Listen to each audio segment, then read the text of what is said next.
Salve maravilhosos! Bom dia, boa tarde, boa noite para quem está me assistindo em outros horários. Vamos começar a unidade nova da apostila, hein? Então vamos começar aqui, ó, unidade 6 da apostila. Tá fugindo um pouquinho porque meu fundo é verde também, beleza? Então nós vamos começar a unidade 6 da apostila, onde vai falar sobre nutrição vegetal e transporte de nutrientes. A parte da nutrição vegetal é uma nutrição mineral. Tem uma tabelinha aí na apostila, bem no comecinho. Você vai dar uma lida nessa tabelinha, vai ver quais são os principais nutrientes. Tem os micronutrientes e os macronutrientes. Micronutrientes, aqueles que a planta precisa em menor quantidade, mas não significa que não sejam essenciais. E os macronutrientes, aqueles que a planta precisa em maior quantidade. Tá bom? Dá uma olhada nesses aí, quais são as funções desses nutrientes minerais para a planta, que tem questãozinha da apostila para você responder sobre isso também. E aí eu vou dar um foco maior sobre o transporte de seiva bruta e transporte de seiva elaborada, beleza? Que você vai entender de uma vez por todas como que acontece esse transporte na planta, Rapidex. Depois tem um videozinho no final dessa apresentação para você assistir de novo, caso você não tenha entendido. Eu vou tentar dar uma pincelada nos aspectos principais para não me estender demais nesse assunto. Aí a gente já mata essa unidade. Na próxima aula começamos unidade nova. Fechado? Então acompanha o prof aí. Então vamos lá, meu povo. Começando aqui a parte de transporte de seiva, tá? Falando sobre a absorção de água e sais minerais pela raiz da planta, que é como a planta absorve água e sais minerais para depois transportar. Então lembre-se que as plantas avasculares, como as briófitas, que tem como principal exemplar os músculos, os musgos, os musgos, você vai ter aí a absorção de água e sais minerais pelas células periféricas, que vão absorver a água do meio por osmose, e o transporte vai ser de célula a célula, porque não tem vasos condutores, beleza? É muito lento, por isso que essas plantas vivem em ambiente úmido e sombreado e por isso que elas têm pequeno porte. Já as plantas vasculares, essas daqui, como as pteridófitas, gimnospermas e angiospermas, elas têm o quê? Elas têm os vasos condutores. E aí a absorção da água e dos sais vai acontecer naquela região que a gente chama de zona pilífera da raiz, onde tem os pelinhos absorventes que aumentam a superfície de contato e de absorção desses pelos com o solo e, consequentemente, a absorção de água. As células da raiz têm maior concentração de soluto que o solo, ou seja, ela é mais concentrada do que o solo. E aí ela puxa a água, olha isso, ela puxa a água por osmose do solo. E como que a raiz, as células da raiz, conseguem manter essa concentração de soluto mais alta do que a do solo? Por transporte ativo. Então você tem gasto de energia para bombear sais para as células da raiz, para que ela mantenha a concentração dela mais alta do que as células do que as estruturas de fora, do que o solo, por exemplo, do que o ambiente externo. E aí ela consegue absorver água por osmose. Então, se faltar energia para as células da raiz, ela deixa de fazer transporte ativo, a concentração dela se iguala à do solo e aí cessa o movimento de osmose de entrada de água pela raiz. Doido, né? Então, esse é o primeiro mecanismo que para você entender como que a água entra na planta, beleza? Então, beleza. Entra por osmose. Fechou. Por quê? Porque as concentrações das células da raiz são maiores do que a do solo. Beleza. A água está nas células da raiz. E agora? Como que ela vai entrar nos vasos condutores? Ah, tá. Então, ela entra ali nas célulazinhas da raiz e vai sendo conduzida até os vasos condutores que ficam nas regiões mais centrais da planta. Isso mesmo.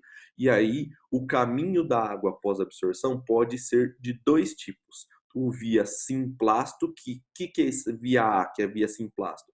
É quando a água ela vai passando por dentro de todas as células da epiderme, do córtex e da endoderme até atingir o xilema. Então, ó, vai passando por várias células de vários tecidos até chegar no xilema. Aí o xilema é o tubão, que é o vaso condutor. E aí os sais vão se mover por transporte ativo, célula a célula, até chegar lá também. E tem a via B, que é a via apoplasto, que é quando a água e os sais minerais passam por entre as paredes celulares, então não passa dentro da célula, passa entre os espaços que tem das paredes celulares, entre as células epidérmicas e corticais. E isso ela faz por difusão, vai indo, certo? Só que aí elas batem num paredão, que é chamado de estrias de Caspari, que fica lá na endoderme. Esse paredão, ele não permite a entrada da água para dentro do cilindro vascular sem com que essa água passe por dentro das células da endoderme. Qual é a vantagem disso? A célula tem membrana, e a membrana da célula funciona como um filtro natural. Então só vai passar a água e os sais minerais. Aquilo que é substância impura, aquilo que foi absorvido que não é água e sal mineral, fica para fora. Então isso evita até uma certa contaminação da planta, beleza? Essa é a importância das estrias de Caspary para os vegetais, porque é um paredão que vai obrigar agora a água e os sais minerais que estavam passando ali de migué entre os espaços das paredes celulares da célula, a passar por dentro da célula agora da endoderme, para daí conseguir atingir o xilema e ser conduzido para toda a planta. Dá uma olhadinha aqui nesse esquema para vocês verem, ó. O prof vai passar aqui, ó. Olha lá. Então, esse é o via simplasto, ó. Essa via aqui, ó, onde vai passando célula, célula, a água, certo? E os sais minerais por transporte ativo. Vai passando. Aqui, ó, é a endoderme, beleza? Aqui são as células da endoderme, ó. As células da endoderme aqui vão obrigar na outra via a água a passar por dentro delas. Então, ó, aqui já passa por dentro das células via A simplástico, ó, que é percurso célula-célula, e chega aqui no xilema, que é o vaso lenhoso. Agora, olha o percurso via apoplasto, que é a via B. Ó, a água vai dando migué, vai passando entre os espaços entre as paredes celulares, mas a hora que chega aqui, o que vai acontecer? Ela é obrigada a passar por dentro da célula. Por quê? Porque tem um paredão aqui que impede com que ela passe entre os espaços das células, que é a tal da estria de Caspary.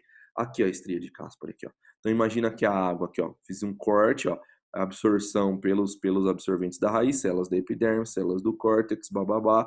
Aí você vai vindo, ó, a água passa por dentro via simplasto, beleza. Agora olha a via apoplasto, que é a roxinha aqui, ó.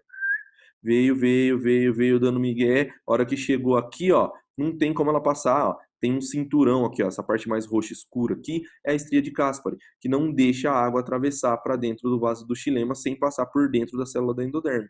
E aí essa água é obrigada a entrar na célula da endoderme e daí sim seguir o seu fluxo e chegar até os vasos condutores de seiva bruta, que são os vasos do xilema. Beleza? Então é isso aí. Continuando.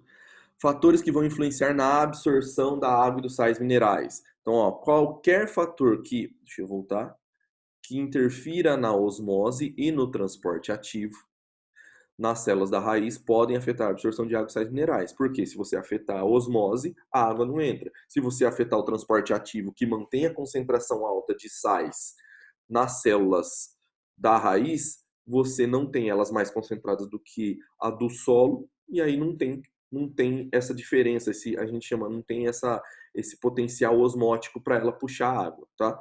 Então, quais são os fatores que podem afetar isso? A concentração da solução. Como assim? Um solo mais concentrado que a raiz inverte a osmose. Então, aí a planta, ao invés de absorver a água, ela perde. Isso ocorre pela falta de água no solo ou pelo excesso de adubação. Ou até, maravilhosos, existem casos de estratégias de guerra, onde um país salga o solo de outro. Porque quando ele salga o solo do outro país, o que vai acontecer? Aumenta demais a concentração de soluto no solo, e aí a planta, ao invés de absorver, ela perde água. Ou seja, os caras não conseguem plantar nada. Não conseguem plantar, falta alimento, a população entra em colapso. Né? Sacanagem, mas ó, inteligência, né? Uso de conhecimento biológico. Eu não sei. Depois, outro fator, temperatura e teor de oxigênio. As baixas temperaturas e a falta de oxigênio afetam a respiração celular das células da planta, das células da raiz. E isso afeta o transporte ativo, porque diminui a produção de energia, dificultando a absorção. Ou seja, eu tenho uma queda na concentração das minhas células da raiz, a concentração começa a ficar muito parecida com a do solo, e aí eu tenho dificuldade de fazer a absorção por osmose. Depois, o solo encharcado, muito compactado, também tem pouco oxigênio. E aí você vai ter menos oxigênio para respiração celular, menos produção de ATP, e isso afeta o transporte ativo também.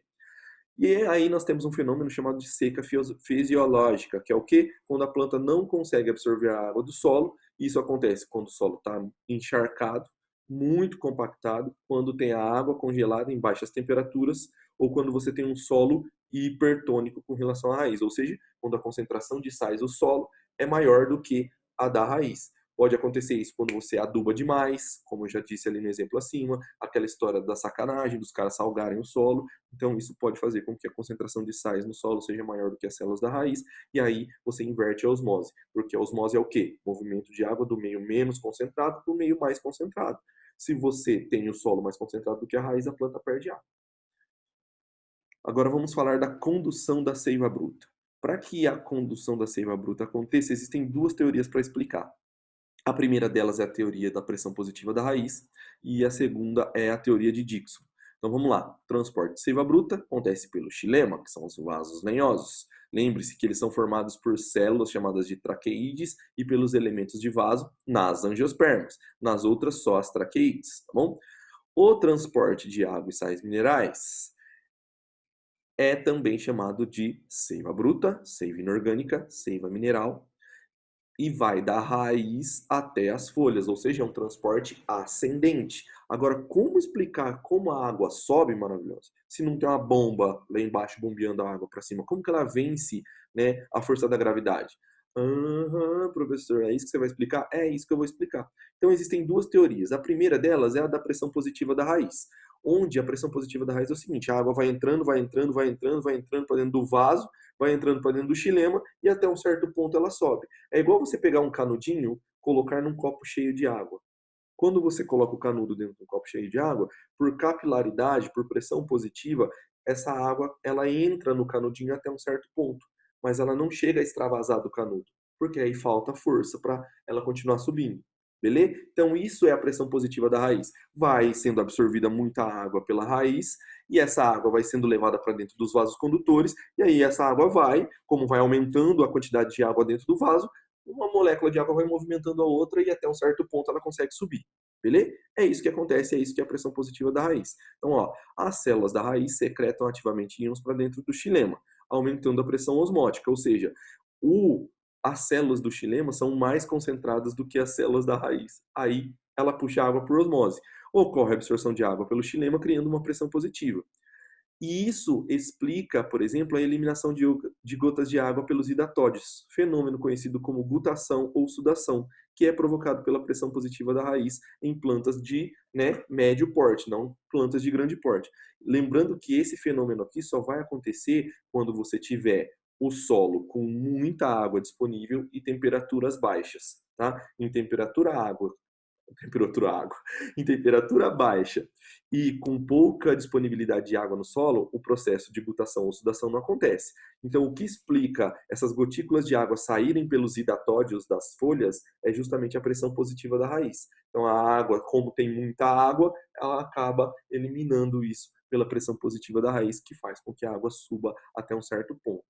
A pressão positiva da raiz, então, vai explicar o transporte de seiva bruta em plantas de pequeno e médio porte. Mas e plantas de grande porte? Em árvores, com mais de 3, 4, 5, 6, 7, 10, 20, 30, 40, 50 metros de altura. Aí a pressão positiva não consegue levar. Quem vai explicar isso? A teoria do Dickson, que é a teoria da coesão, tensão, mais que tesão. Como assim, professor? É isso mesmo. A teoria do Dickson ela vai usar as propriedades da água, de adesão e coesão, para explicar a subida de seiva bruta até a copa das árvores, beleza? E como que isso acontece? Por capilaridade, que é a capacidade das moléculas de um líquido aderir às paredes de um vaso. Então, quais são os fundamentos principais da teoria de Dickson? Primeiro deles, para que ocorra o transporte de seiva bruta, precisa ter o quê? Transpiração vegetal. Isso mesmo, a planta precisa transpirar. Então, a planta precisa perder água na transpiração vegetal. Que quem faz transpiração? As folhas. E essa transpiração, esse vapor de água, aumenta a concentração osmótica nas células das folhas. Isso faz com que aumente a pressão osmótica e as células das folhas vão absorver mais água do xilema, puxando a água dos vasos do xilema lá nas folhas, lá para cima, certo? E é como se elas estivessem, então, ó, sugando a água de dentro do vaso do xilema, como se ela estivesse igual você, sugando a água quando toma água com canudinho. E isso gera uma força de tensão. Como as moléculas de água são muito coesas, a coesão entre as moléculas de água, que significa o quê? Elas ficam muito, ó, aderidas, isso é coesão, elas ficam muito grudadas umas nas outras, conforme puxa uma, puxa outra, puxa outra, puxa outra. Professor, mas e a água? Por que a coluna de água não cai? Porque existe o quê? Existe uma adesão, ou seja, as moléculas de água têm o poder de aderir às paredes do vaso do xilema. Então elas não caem por causa disso.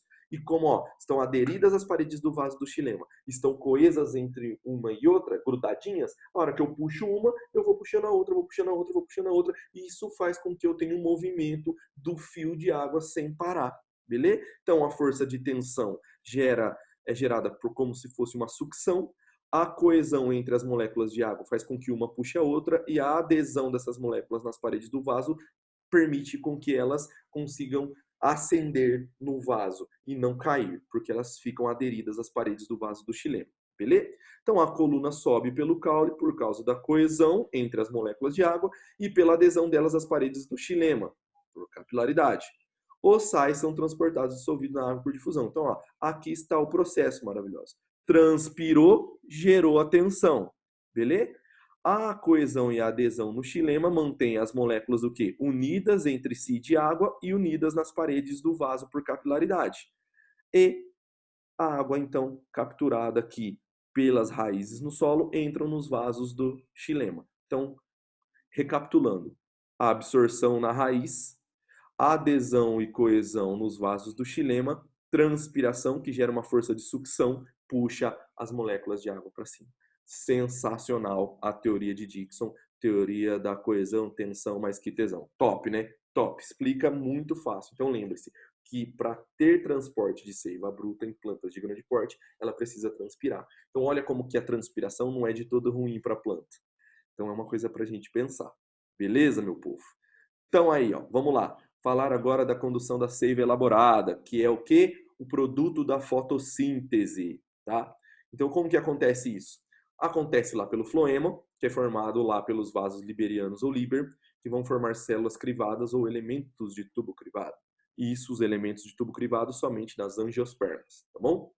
O transporte de seiva elaborada, que também é chamado de seiva orgânica, ocorre geralmente da região de produção, que são as folhas que fazem fotossíntese e produzem matéria orgânica, para a região de consumo, que é o caule ou a raiz, que vão consumir, né, para se manter vivos ou armazenar o excesso caso a planta precise. Teorias que vão explicar. Teoria de transporte em massa de Mancha. Essa teoria vai falar o quê? Que ela também é uma teoria que fala do desequilíbrio osmótico ou teoria do fluxo sob pressão, ou ainda teoria do fluxo em massa, que é a mais aceita. Teoria do fluxo em massa ou de transporte em massa é o mais legal para essa teoria. O que que ela vai falar? Que o transporte de substâncias vai ocorrer em massa, ou seja, a seiva produzida nas folhas vai fluir da onde ela é produzida, lá da folha, para o outro extremo dos vasos liberianos, que é a região de consumo, que podem ser caule e raiz. Por onde? Pelo citoplasma das células do floema, tá? Vai do meio mais concentrado para o meio menos concentrado. Beleza, do mais para o menos, da região de produção para a região de consumo. É isso, esse é o sentido do transporte da seiva elaborada, tá? O sentido que o fluxo se faz deve-se às diferenças de pressão osmótica. Você vai entender isso agora, ó. Lembrando que existe um experimento chamado de anel de Malpighi, que o prof já até comentou isso com vocês uma vez, que é a remoção de um anel superficial do caule de uma eudicotiledônia, ou seja, a eudicotiledônia ela tem os vasos de floema mais superficiais. E aí, quando você recorta esse anel, você não lesiona os vasos do xilema, mas você retira os vasos do floema. E aí, depois de algum tempo, a região acima do anel fica entumecida, porque a seiva elaborada foi impedida de ser transportada para as regiões abaixo do anel, acumulando-se no local. Então é isso que acontece, você tira um anel superficial, você retira os vasos do floema da eudicotiledônia, porque ela tem um anel. No anel, os vasos mais internos são os do xilema, os vasos de fora são os do floema. Quando você retira esse anel mais superficial, você arranca os vasos do floema. Aí ela fica, ó, entumecida, inchadinha para cima. Por que ela fica inchada aqui? Porque acumula seiva elaborada na porção superior. Não passa a seiva elaborada para baixo. O que vai acontecer depois? A planta vai morrer. Não vai ter jeito. Então aqui, ó, ele mostrando os vasos do floema. Esses vasos são cortados. Como eles são cortados, não tem transporte de seiva elaborada e isso vai faltar comida para a raiz. Faltando comida para a raiz, ela não faz respiração celular, ela não produz energia na forma de ATP, ela para de fazer transporte ativo. Se a raiz para de fazer transporte ativo, o que vai acontecer? Você cessa a condução de seiva bruta também. Por quê? Porque ela não vai fazer mais osmose, ela não vai conseguir capturar mais água do solo. Então, olha como que uma coisa influencia na outra. Tem que ficar ligado nisso, beleza? Então vamos ver como que funciona esse modelo da teoria do fluxo em massa. Então olha só, eu vou usar aqui esse exemplo dos balões para você entender melhor. Imagina que esse balão número 1 aqui, ó, representa as folhas cujas células produzem glicose na fotossíntese. O balão número 2 representa as raízes cujas células consomem a glicose na respiração celular. O tubo 3 representa os vasos do floema e o tubo 4 representa os vasos do xilema, que liga os dois recipientes aqui, bom? Então vamos lá. Imagina que aqui então dentro do tubo 1 está cheio de glicose, certo? E aí vamos lá.